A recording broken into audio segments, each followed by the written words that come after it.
Birden mi alacaklar?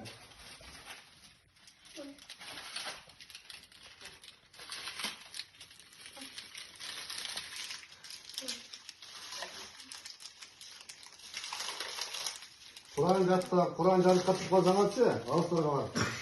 Kur'an da caktırdılar arasında. Ne falan böyle ne olmuş yani? Bu şey. Ben bu şey çok. Vay Allah. Sen daha geldin vay Allah. Zara. Kaç sonra ona gidiyor. Akalarına bakalım.